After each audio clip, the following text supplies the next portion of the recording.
We will soon move on to our next exhibit, which is the Postcard Project. Sorry, I think I was having an internet issue. So I hope you guys will check out the exhibition related to myths and beliefs and legends later, and do open up all the pop-outs to read up on all the stories. So we move on to the second project, that is the Postcard Project. This exhibit attempts to build a conversation with water by using the tool of letter writing to connect it with the city and its people. The city of Mumbai shares a unique cultural connection to its natural waters, shaped especially by the tripartite confluence of the natural waters, its engineered counterparts, and the communities that serve as the keepers of this water. So the first series, Pani Se Pyar, serves as a voice of those whose livelihoods revolve very closely around water and whose daily routines are deeply interlaced with water. So given an opportunity, what would a Wadli, a Dhobi, a Koli, an Ice Golawala, or a Bishti say to water?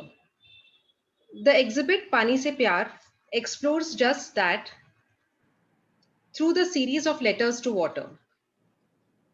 Just to read out an exhibit or a postcard which a Bishti would write to water, he would say, "Dear water, it's a hot, sultry afternoon.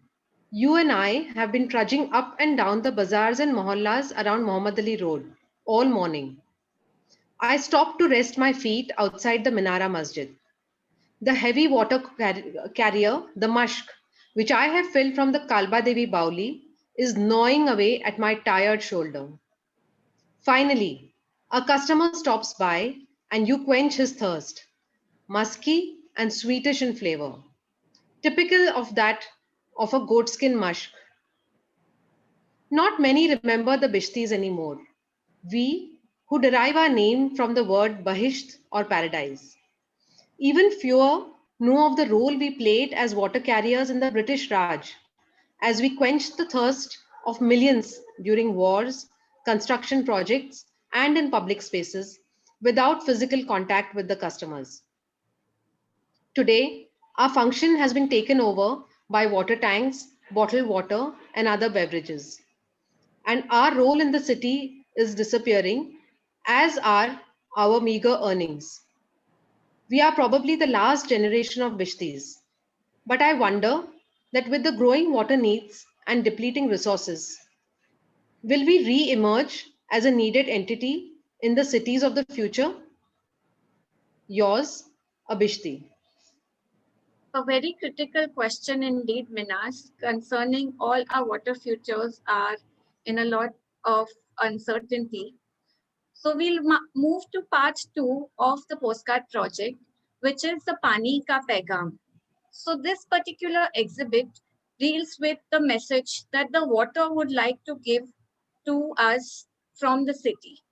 From the Arabian Sea that is at the edge of our city, to the rivers that run through it, to the mangroves, the salt pans, and even the massive pipelines that go through all of Bombay, each one of these share a unique relationship with the city.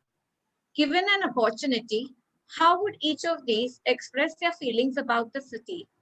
The exhibit Panika Pagan shares just that through a series of letters from these elements to the city.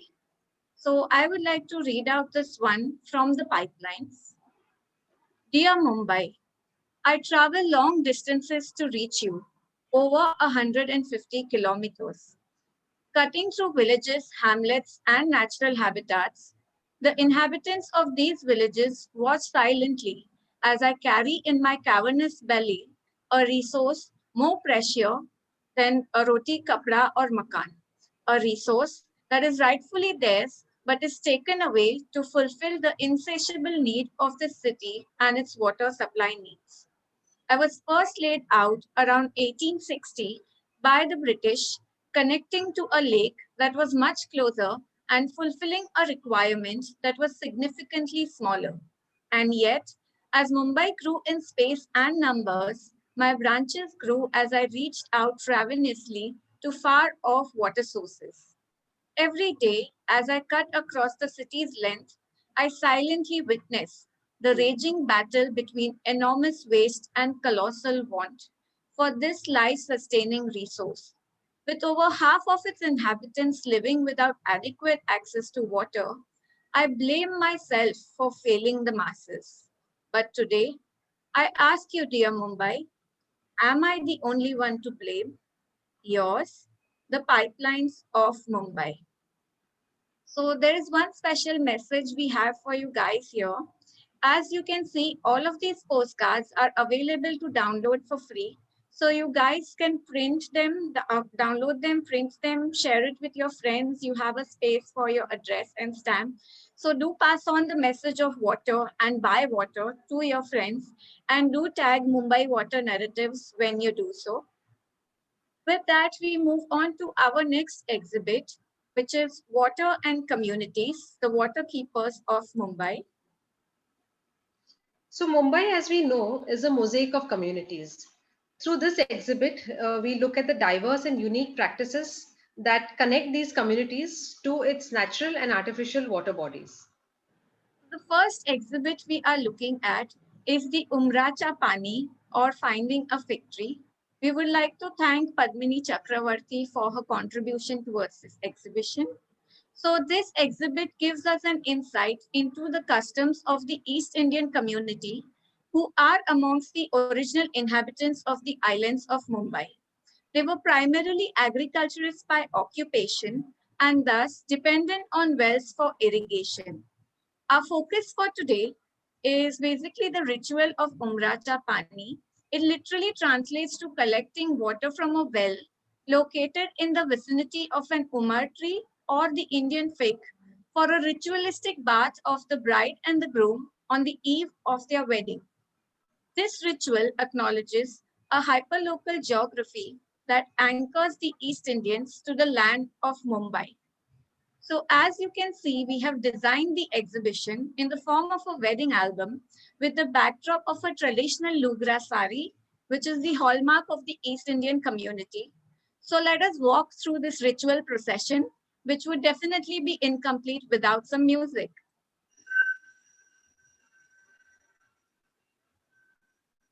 We can't hear the music. I will request you if you can reshare your screen once again with the share sound option. Let me share the screen again. Sorry. Yeah. There would be a share sound minute, option please. once you take the window.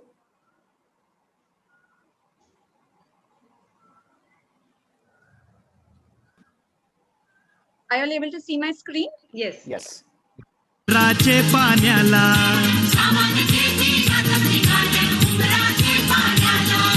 अंची तंची पावनी आयलन सोकरीचे वारा डाला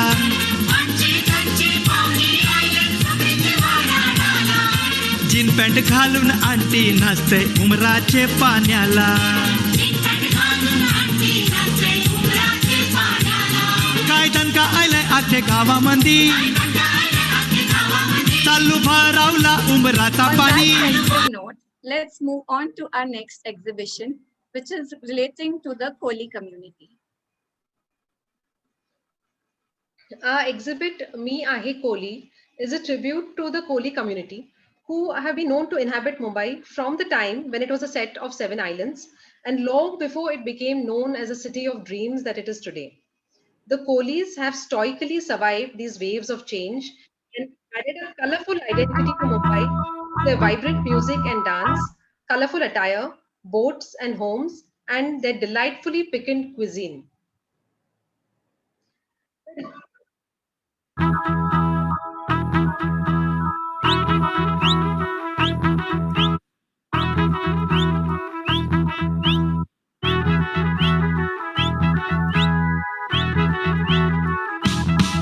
This music is composed by one of the local Koli bands of Mumbai.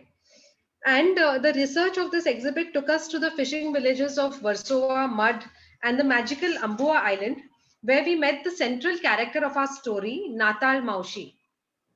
So with a name that means Christmas, Natar Maushi and the Koli community have set a culture and religious association with the Nizamuddin Dargah at Ambua Island, the Wellington Church, and the Ambua Devi Temple, which leaves us with a heartwarming example of religious harmony in the city. Hear her stories of cultural celebration and food through these colorful collages exhibiting the flavors of the Koli community.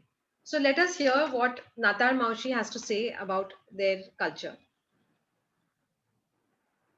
तर त्या तिन्ही देवांना मान देतात आमचे लोक. भेदभाव नाही ठेवीत की हा मुसलमानाचा देव आहे, हा ख्रिश्चनचा देव आहे, तो हिंदूचा देव, असं काही नाही. सगळी मिळून चालून राहतात. पूर्वीपासून हा पण ह्याच्यावर हक्क आमचा कोळी, आम्ही कोळी लोक ह्या देवाला मानतो. आमचा म्हणजे हा देव आमचाच आहे बघायला गेलं तर, आमच्या कोळी लोकांचा. हो. आणि ते हुरूज बिरूज होते वर्षातून एक वेळ. एवढी हुरूज म्हणजे कधी बघितली नसेल तुम्ही. एवढी पब्लिक अख्खे बॉम्बेची देशाची पब्लिक येते. किती लोक दान करतात. ते मुसलमान लोक बी देतात, आमचे लोक बी देतात. मग इथे खूप जेवण बनतं. सगळे आमचे कोळी लोक पण येतात, मुसलमान लोक येतात. आणि देवाचे अंघोळ असते. बोट जेव्हा आमची उतरतो ना आणि मच्छी पकडायला आम्ही जातो, तेव्हा देवाला पाण्यातूनच नारळ उडवतात. आणि नवीन बोट बनवून कुठून पण हल्ली तरी सुद्धा नारियल पडतो आमचा. तर त्या तिन्ही देवांना मान देतात आमचे लोक. भेदभाव नाही ठेवीत की हा मुसलमानाचा देव आहे, हा ख्रिश्चनचा. I would just like to thank Aslam Sayyed of Go Hallu Hallu Walks for introducing us to Natar Maushi. And also to the Warli community, Yes, which also is the next exhibit of which is our next exhibit. So our next exhibit about the Warlis, we will start with meeting Dinesh. Thanks to Aslam again for introducing us to him, who is part of the Warli tribe, an indigenous community residing in the Sanjay Gandhi National Park and RA Forest. I'm going to play a small introduction video about Dinesh that is again shot by Aslam. So here is the artist Dinesh. You can also contact him to purchase any of his artwork. Let's hear about the community from his own narrative.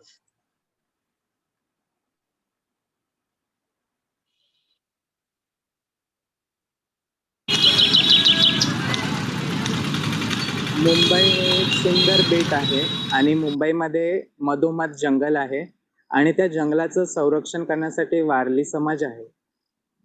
माझं नाव दिनेश सुरेश बरप. मी संजय गांधी राष्ट्रीय उद्यानामध्ये एकूण 11 पाड्या आहेत. त्या पाड्यामध्ये नवापाडा म्हणून आहे, तिथे मी राहतो आणि माझा जन्म इथलाच आहे आणि आम्ही पिढ्यापासून इथेच राहतो. आणि मी वारली आर्टिस्ट आहे. दिवसी वारली आणि नदी ह्यांचा खूप जवळचा संबंध आहे, कारण वारली लोकांना नदीमधलं पाणी पिण्यासाठी, कपडे धुण्यासाठी, भांडे धुण्यासाठी, घरगुती कामासाठी आणि तसंच मासे पकडण्यासाठी, खेकडे पकडण्यासाठी वगैरे यूज करतात. आणि दुसरी गोष्ट म्हणजे पावसाळ्यात तर पाणी असतंच, शेती करतो त्यासाठी, भाजीपाला वगैरे लावतो.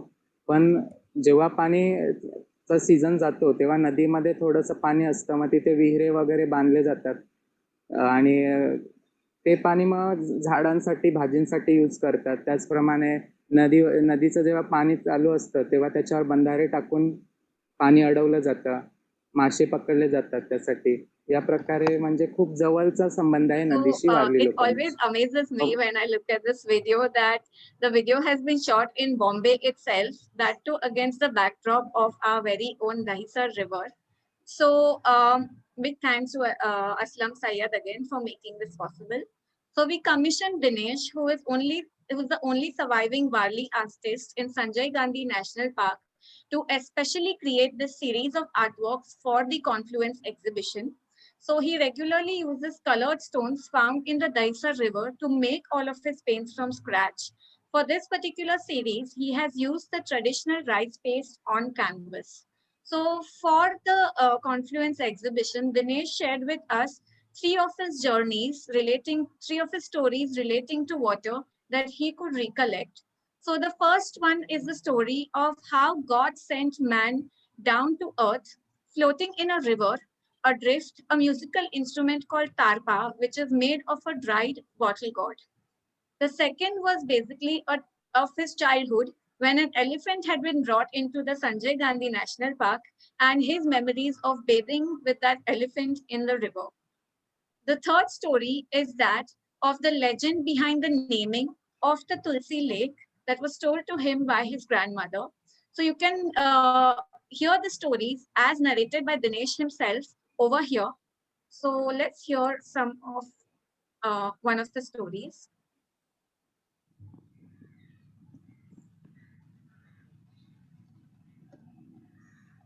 अजून एक गोष्ट आहे जी माझ्या आजीने सांगितलं आहे मला, ती आहे मुंबईमधले 3 तलावांशी संबंधित आहे.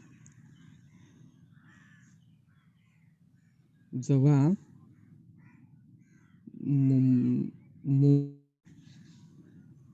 इथं लोकसंख्या नव्हती, काय नाही होता.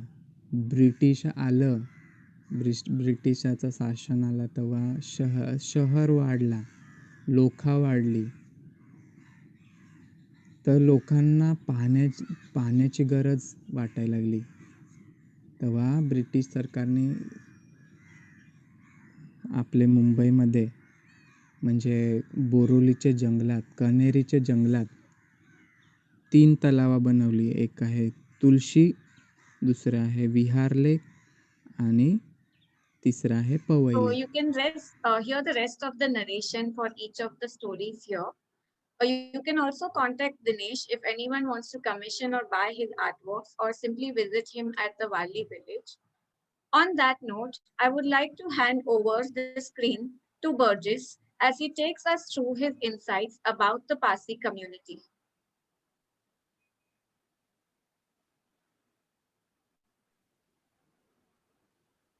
Can you share the screen only? Yeah.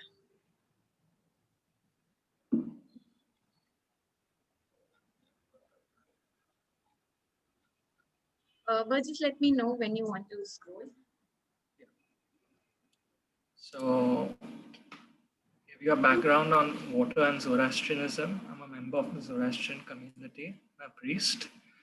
And just to describe to you that Zoroastrianism is one of the oldest revealed religions of the world. And it was originated in around 1500 BCE.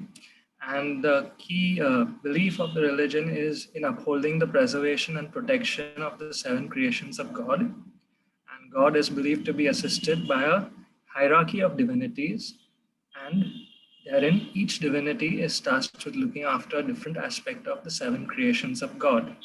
Water is believed to be the 2nd creation of God and plays a very important role in the life of ethical Zoroastrians. So Jinisha, just slide down, please. So this story basically described the essence of the journey of Zoroastrians to India, basically. And that from the initial period of migration where we settled in Gujarat, we were always close to the seas. And as we kept moving inland, wells began to spring. So this small story is basically describing my own journey in Bombay. And I was actually a member of an old Zoroastrian family that is based in Fort. So just scroll down, Jinisha. So my earliest ancestors arrived in India in around 936 ACE. And my elders tell me of the first teacher, Zarathustra, who described through his hymns the existence of a god. And in order to vanquish evil, God had created 7 natural creations, each having their own meaning and value for mankind, of which water is the 2nd creation and represents perfection and completeness. So there are several principal water divinities. So of the 7 divinities directly under God, the key divinity for water, Horatat, is assisted further by a host of Yasatas, which are beings that further assist the workings of the prior divinity. Mankind is also synergized into this loop, and therein all rungs accordingly work together in upholding the protection and preservation of these elements. So on our initial settlement in India, we were fairly close to the seas in Gujarat, and the coastal village of Lodaya is home to the oldest fire temple in the country and the world. And that was consecrated in the year 1742 CE. And when Gerald Angier's call came, it was made clear that Bombay was going to be developed. Many Parsis from the villages of Gujarat and Surat migrated to Bombay and settled at the south of Fort George, which today we know as Fort area. And as Bombay kept growing, more and more Zoroastrians continued migrating. And no matter how many Zoroastrians came after that, and no matter where we settled, what was always upheld and believed was that a well would follow wherever we went. And through wells, we basically pay homage to Avan Arvidi Subhanu, who is the divinity for water and is considered as the daughter of God. And she represents aspects of wholesomeness, purity, and is entrusted with protecting health and wellness in mankind. So kuas, or as we call them, wells, they are essential for consecrating fire temples. And the oldest fire temple in the city in Mumbai is actually in Fort and was established in the year 1709. But 16 years later, a traveler from Bharuch called Bhikaji Beram would go on to establish what is perhaps the most resilient well in the city, the Bhika Beram Kua, which is a clear blue pool of crystal water in the heart of South Bombay. And this was dug initially by Bhikaji for quenching the thirst of travelers arriving to the city during the initial periods of development. So my community accords water with a very special level of respect, and it treats it as a living entity. So water is not to be disturbed during the period of night, which is believed to be a peak period of evil. And most water activities are done during the day, never the night. And water, especially in wells, is supposed to remain exposed to the sky, exposed to light, partly exposed to the earth as well. And it is believed that the well must always be exposed to a source of light, regardless of the time of day. This is to describe the beautiful and most synergistic relationship between light and water, which, even if observed at a scientific level, represents the disinfectant properties of UV light and how it keeps water clean. So if we go on to the next. So essentially, priests perform a ceremony with respect to wells, which is done on almost daily basis, if not during higher rituals. So the process is basically that since water is considered as a living entity and is accorded with such respect, we believe that over the period of night, when negative energies accumulate, they have to be expelled from the water. And accordingly, during the peak period of dawn, a priest would have to wake the well up, which is sleeping and resting at night. So with 3 taps, the well is awoken, and each tap represents the expulsion of bad thoughts, bad words, and bad deeds. And water which will be used from the well is only drawn from the 4th pool, basically. So where we see Zoroastrians and their wells, they fit in quite synergistically with the other communities in Mumbai. And alongside the Panpois, tanks, Piaos, the Zoroastrian kuas on repeated instances have helped in preventing water scarcity during periods of drought. So this is a map that shows where some of the key locations of wells are in South Bombay, where the predominant Zoroastrian population is concentrated. Go to the next. So philanthropy is an inherent trait of Zoroastrians, and in the current surge of climate change, the role of philanthropy is being recognized even more, and it's becoming even more resonant. So on countless occasions, very elite philanthropists have thrown open the wells and tanks on their own private properties for public use. And in doing so, they've completely obliterated societal inequalities and barriers to access for water when it was needed most in the city of Mumbai. Next. This will give you an impression of what life with wells would look like in a Zoroastrian wadi. So a wadi is inherently a Maharashtrian settlement typology, which is based on a courtyard. So this is an example of Manekji Setni Wadi, which is again in Fort George, close to the Manekji Set Fire Temple. And this is what life would ideally look like back then in the day in the 19th century. And today, if we look at the same place, it is more or less gentrified into an urban mass and the helter-skelter of daily Mumbai. So what is the key takeaway here is that in the process, many wells which were established and were principal place-finding and place-making elements, they were all lost due to the plague, flooding concerns, and infrastructure additions. But the reverence for waters from the Zoroastrian lens has still held on and continued. And where wells were eventually covered, they still hold a very special place in the community and continue to be frequented by members of the community even today. So if you go on to the next. And from the tanks to the kuas and fountains, there are several generations of Zoroastrians who have laid down ethical, charitable, and people-centric water legacy to be inspired from. And indeed, for a young Zoroastrian like me, it is truly inspirational. And to the best of it, I try to help improve the quality of water as much as I can. So as a proud and Zoroastrian community member, I always stand ready to help the city in its water woes. And the saying has always been held that Parsi, thy name will eternally remain charity. But here I thought of a more unique sentiment such as water charity, which has very key place today in society. So just to end on that note, thank you. Well, thank you so much, Berjis. And I think all the three speakers today really highlighted the different ways in which people are really connected to water in very unconventional, or maybe I shouldn't say the word unconventional, because that's the way they are connected to water in our day-to-day lives, and which brings to the end of our curatorial walk today. I would request I just everyone. have a concluding Yes. message for the Absolutely. audience. No, I am no so problem. sorry. No, I'm so sorry. not at all. So basically, I mean, it was meant for the audience that the idea of this exhibition was not just to tell you about these rituals or the different festivals that happen. I'm sure you all are already aware of most of them, but the idea was to raise questions that how limiting our idea of sacred is. While on one hand we worship water in some forms, we kind of notice to fail to notice the sacred in the everyday.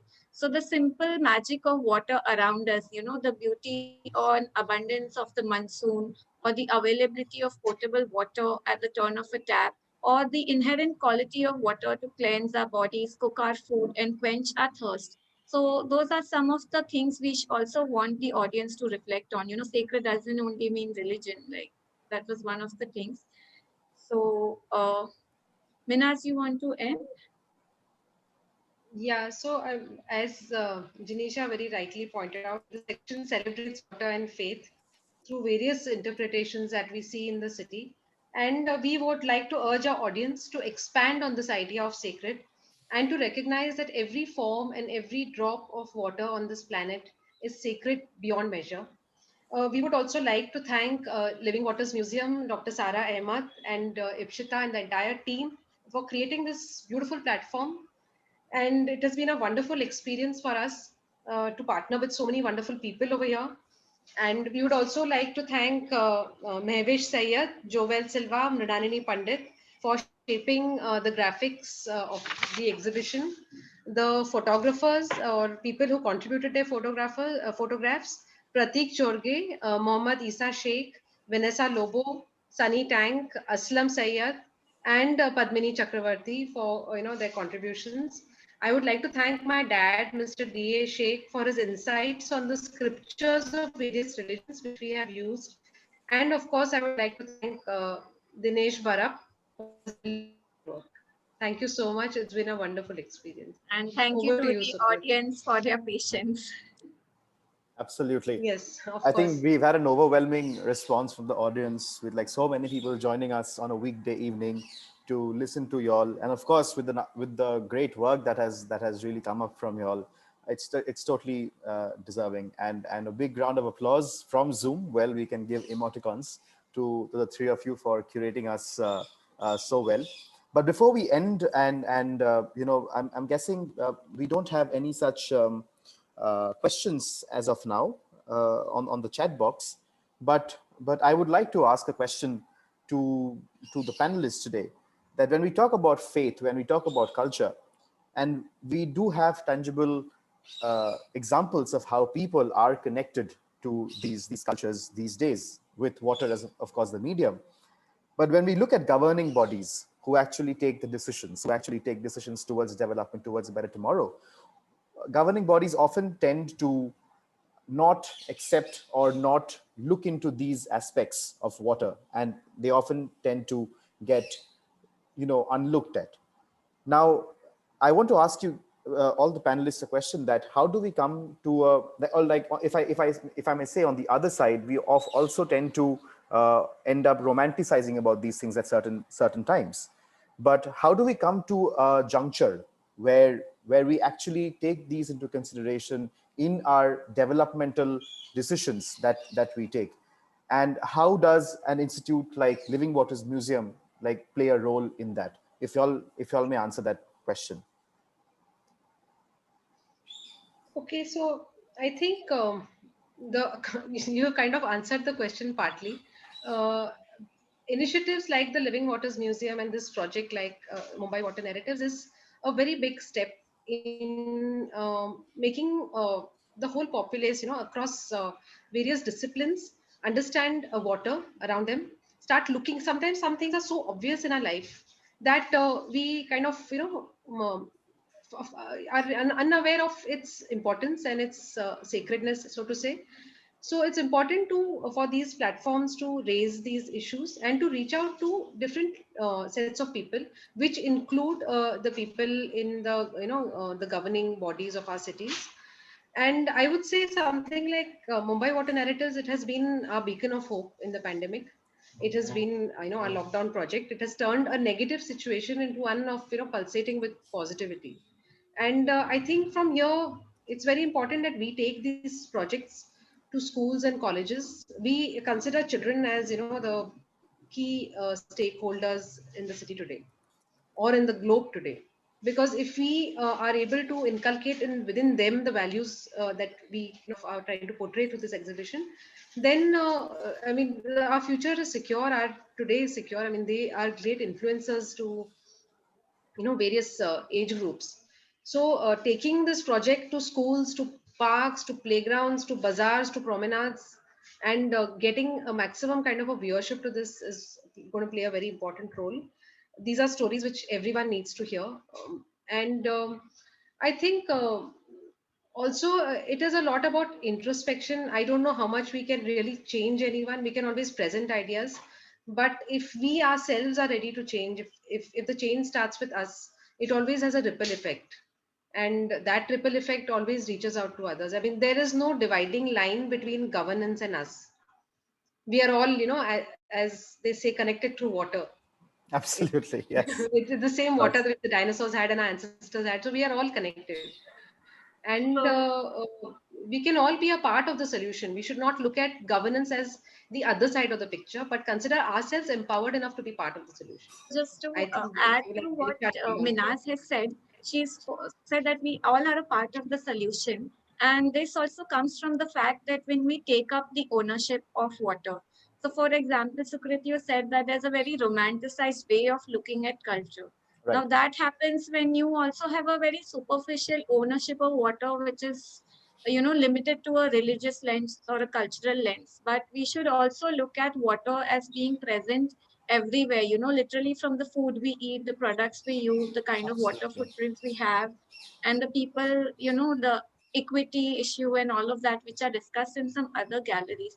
So if we actively take up the ownership of the water in all lenses and not just through culture and not just a token kind of a thing where, because of certain religious or beliefs or something we are doing it, then I'm sure governance will also start falling into place when the people, start demanding when they, and the people will start demanding when they take complete ownership of, what is happening to their water, where is it coming from, and, what will its impact be, not only just in everyday life, but it will definitely have an impact on culture too. So Absolutely, absolutely. Burgess, would you like to add to that?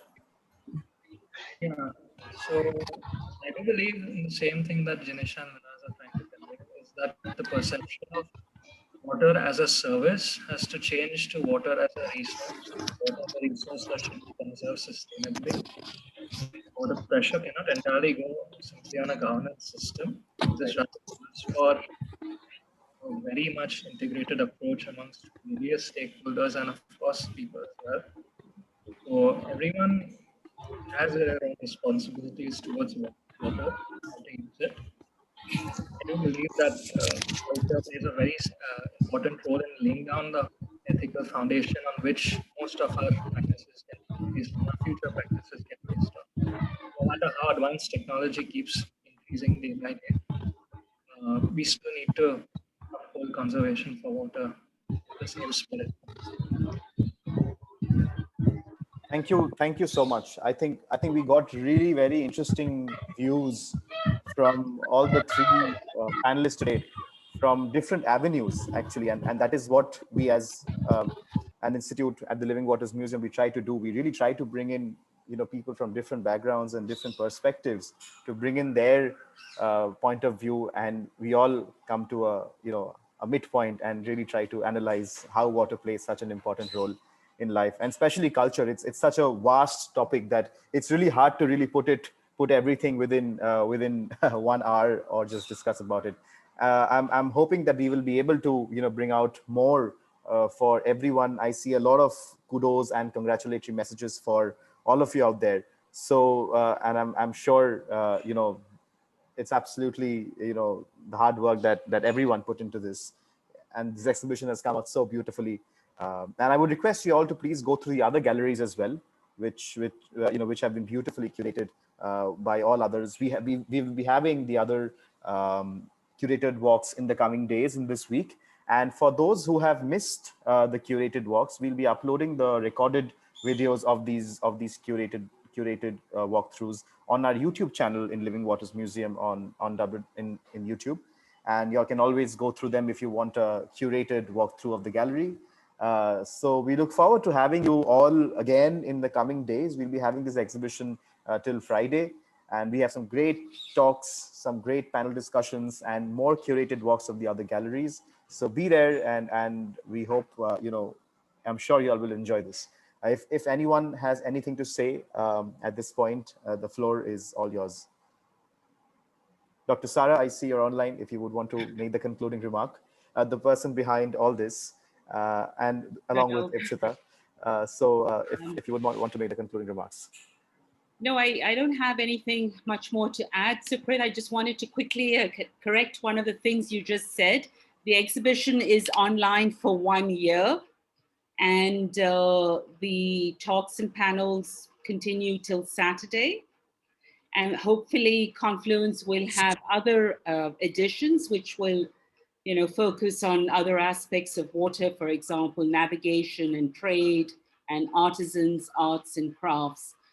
This particular exhibition, I think, has been a very personal journey for the people involved with it. Minaz, Jinisha, Berjis, and all the other various contributors, Aslam, and the artists involved as well. So it's always very hard in the India that we live in right now to talk about faith and culture. And this was one of the exhibitions that we had to have peer reviewed. We didn't want to step on any toes and say the wrong things. So I'm very glad that it has come out the way it has. It's very deep. Water, as you've all been saying, water connects us. Water is a mediator.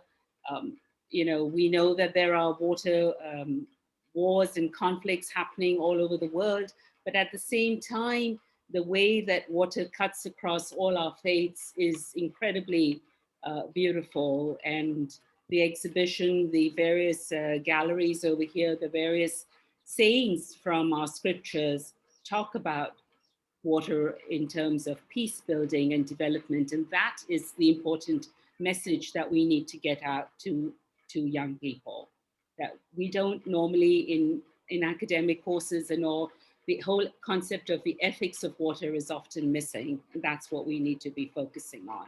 So I want to thank all the curators involved. You've done an incredible job. And, let's see where this goes. Thank you. I would just like to add the name of Zainab Rangunwala, who helped us with the calligraphy. It was a very painstaking effort, and she did her best. Thanks. Great. Absolutely. Thank you so much. I'm guessing, one second. I think we have a comment on the on the chat box from Darab. Okay, it's another congratulatory statement, and but you can always get in touch with us through the Mumbai Water Narratives page, and we will hope to get back to you with if we can answer in case we haven't been able to answer, in case you have questions in future. So with this, I think we can end our meeting today, and hope you'll have a great evening ahead, and join us tomorrow again. Thank you so much. Thank you. Thank you, everyone. Thank you. Thanks for keeping time. I thought you guys would take much longer. So Krit and team, are these events being live streamed on Facebook as well? No. So Krit? Yes, hello, can you hear me? Okay, because people were asking. Yeah, I can hear you. No, people were asking if this is on Facebook as well. All these sessions are getting recorded, and they will be up on our YouTube channel. Okay. Okay then. Good evening. Yes. And have a bye. good. Yeah. Thanks Bye-bye. a lot, Krit. Yeah. And thank you so much. Thank you, everyone. Thank you so much.